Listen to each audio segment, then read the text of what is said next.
Perdagangan Arab akhirnya mengambil alih pengiriman rempah-rempah melalui perdagangan Levant dan perdagangan Venesia untuk Eropa, sampai bangkitnya Utsmaniyah yang memotong rute lagi tahun 1453.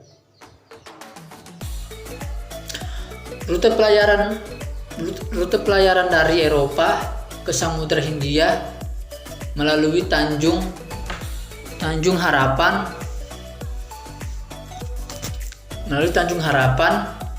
yang memutari Afrika.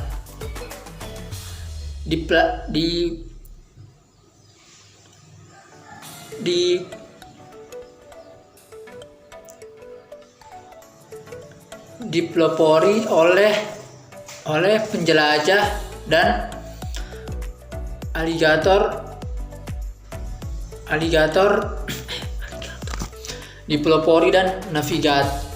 Portugis Vasco da Gama pada tahun 1498, sehingga terciptalah rute maritim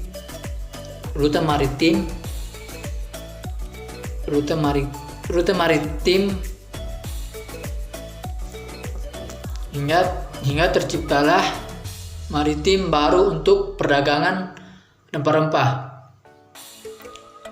Perdagangan Samudra Hindia dan perdagangan Romawi dengan Hindustan. Perdagangan rempah-rempah dari Hindustan menarik perhatian dinasti Ptolemaic dan selanjutnya Kekaisaran Romawi dengan Hindustan sesuai dengan Periplus Maris Ergitorci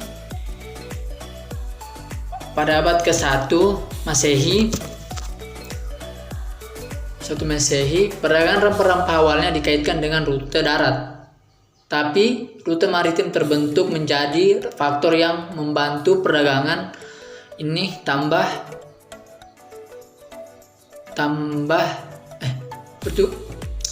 perdagangan ini tumbuh. Dinasti Ptolemaic telah mengembangkan perdagangan dengan Hindustan menggunakan pelabuhan Laut Merah. Baik. Zaman penjelajahan bangsa Eropa menemukan rute baru dan dunia baru. Republik Venesia telah menjadi kekuatan yang tangguh dan pemain kunci dalam perdagangan rempah-rempah timur. Salah satu konsekuensi utama dari perdagangan rempah-rempah adalah penemuan benua Amerika oleh penjelajah Eropa. Pada tahun 1453, bangsa Turki Utsmaniyah merebut Konstantinopel sehingga Kekaisaran Bizantium berakhir. Negara pertama yang mencoba untuk mengelilingi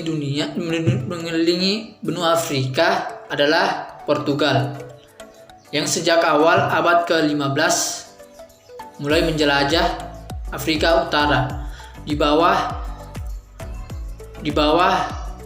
Henry sang navigator. Selama era pengumuman baru inilah para penjelajah yang bekerja untuk kerajaan Christopher Columbus adalah yang pertama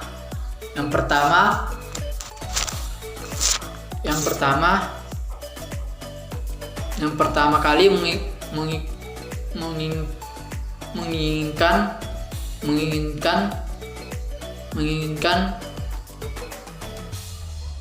dunia baru pada tahun 1992 dalam upaya untuk mencapai Hindia dengan berlayar ke arah barat. Ia membuat pendaratan di sebuah wilayah yang sekarang dikenal sebagai Bahama. Percaya bahwa daerah tersebut mencapai Hindia. Ia menyebut para penduduk disebut pula adalah Indian. Ya, itulah materi, itulah pembahasan saya dan itulah penjelasan saya tentang materi bab 4. Selanjutnya kita mengarah ke bab 5. Kolonialisme dari imperialisme barat ke Afrika.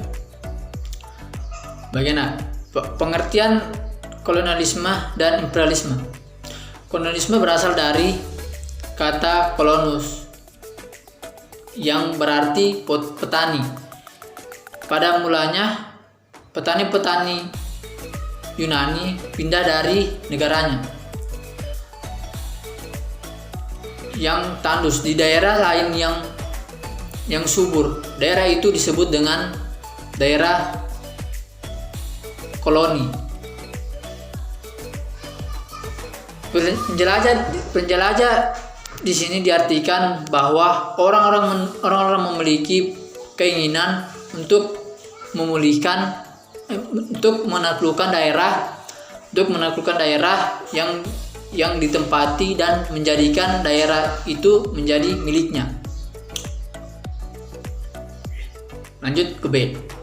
Faktor-faktor yang menyebabkan adanya kolonialisme dan imperialisme. 1. Faktor kekuasaan.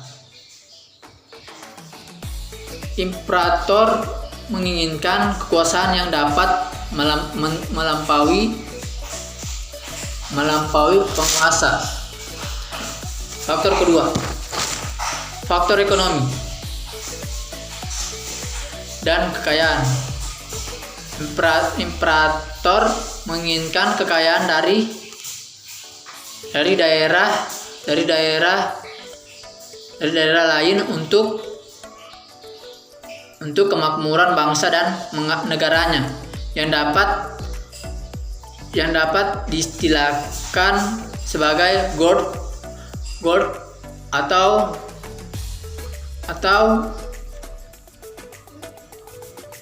denui. Kepentingan kebangsaan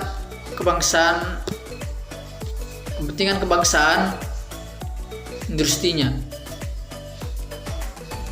Kepentingan bangsa lain selain itu yaitu industrinya. Faktor ketiga yaitu faktor ideologi atau faktor agama. Imperator menginginkan agar penduduk daerah yang dikuasai ingin menganut ideologi atau agamanya. Faktor keempat yaitu faktor militer.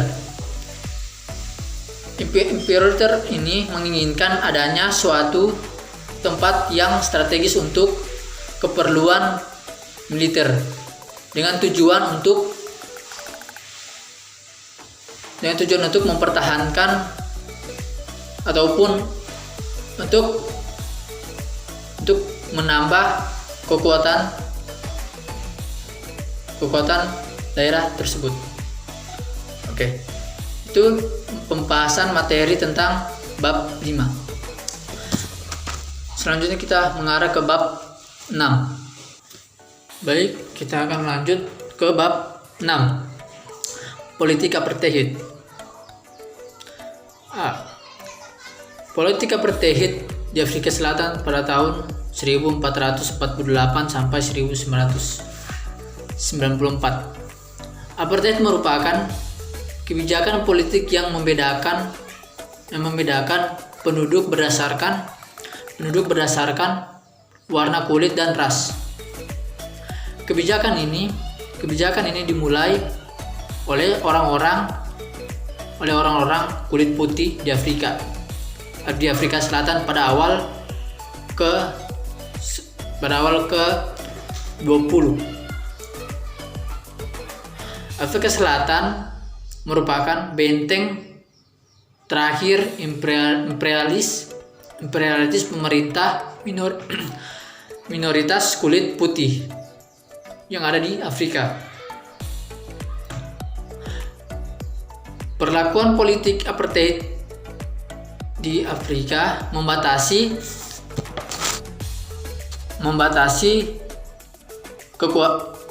kesetaraan warna kulit hitam dan warna kulit putih dalam politik bernegara tersebut. Meskipun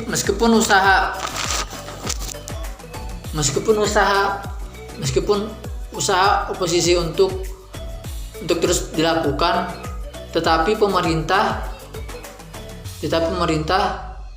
mempunyai dengan meresponnya dengan semakin membatasi hak berpolitik masyarakat kulit hitam.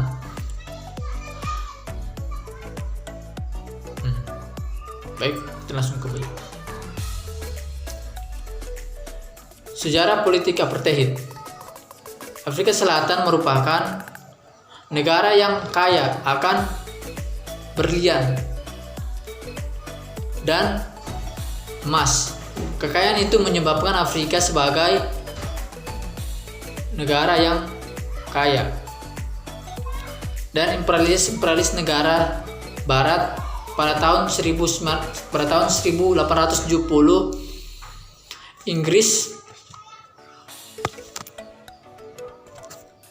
Inggris memulai eksploitasi kekayaan di wilayah tersebut. Imperialisme Inggris baru berakhir pada tahun 1910. Antara 1910 sampai 1948.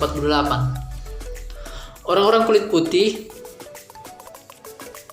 di Afrika Selatan memulai kebijakan pemisahan ras dan warna kulit. Masa yang dikenal sebagai Segregation era ini merupakan cikal bakal dari politik apartheid. Pada masa ini, golongan kulit putih mulai melakukan konsolidasi kontrol atas negara, memperkuat cengkramannya terhadap populasi kulit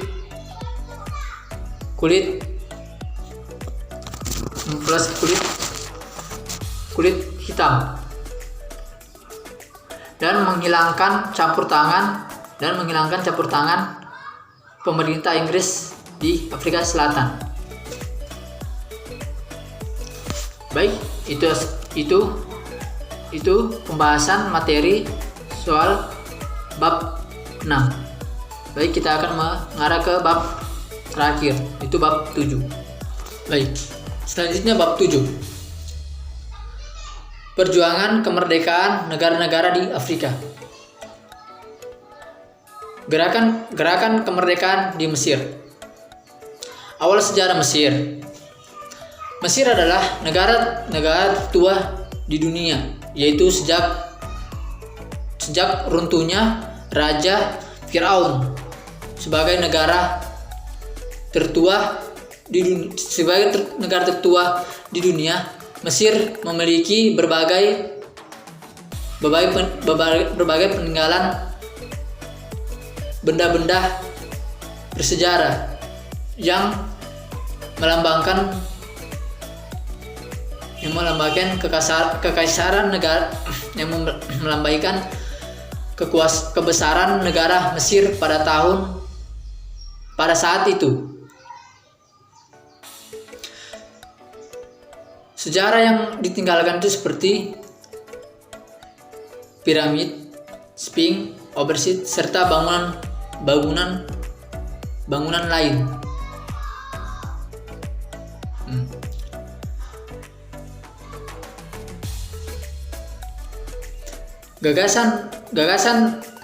Gagasan terus terlihat pada Cleopatra sampai Napoleon Bonaparte. Mulai diganti pada tahun 1859.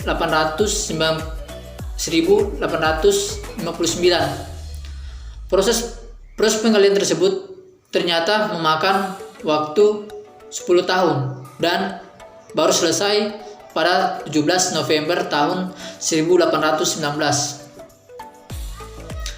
Mesir pada masa Perang Dunia II. Mesir pada Perang Dunia II masih diselimuti awan kelam. Perebutan kekuasaan tersebut juga tidak dapat dilepaskan dari adanya terusan Suez yang menjadi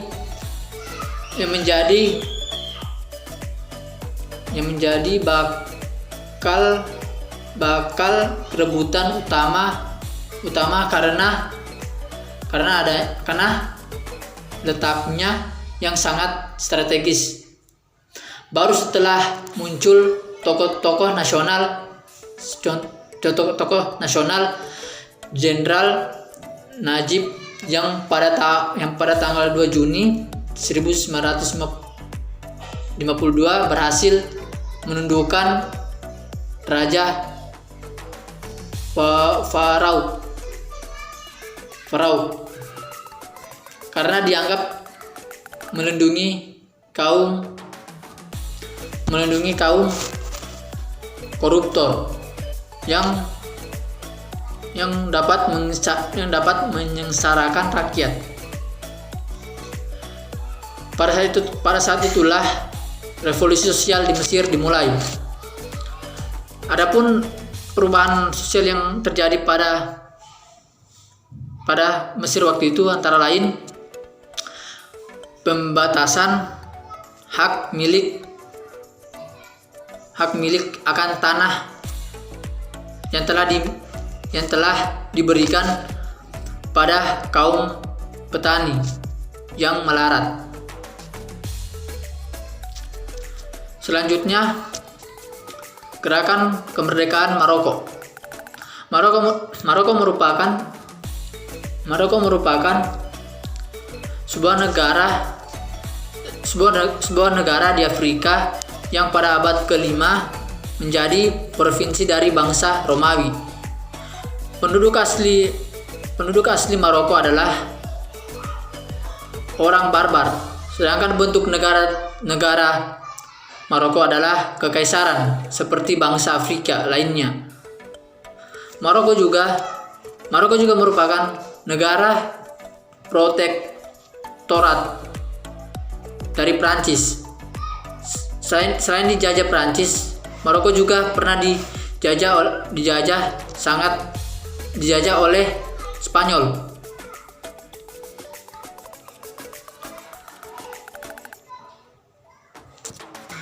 Di sini terdapat tokoh terkenal yaitu Amir Abdul Karim, pahlawan RIS yang sangat pahlawan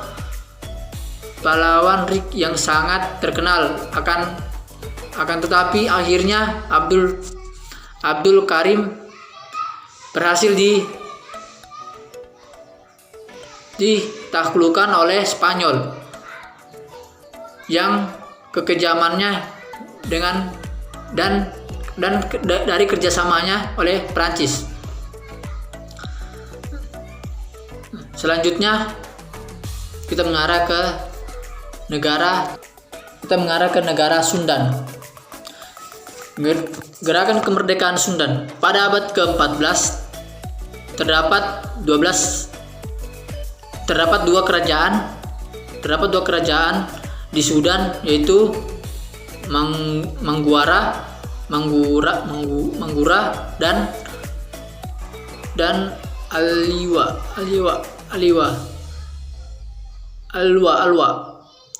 Pengaruh budaya Alwa, pengaruh budaya Islam di Mesir begitu kuat di Sudan. Setelah datang Inggris, ternyata membuat Sudan sebagai daerah rebutan Inggris dan Mesir, yang berhasil menggulingkan Raja Farao. Pada saat itu diadakan plebiscit atau jejak pendapat, yang hasilnya rakyat Sudan menghendaki kemerdekaan dan pada 1 Januari 1956 mendapatkan kemerdekaan penuh. Ya, baik, itulah pembahasan dari saya. Assalamualaikum warahmatullahi wabarakatuh.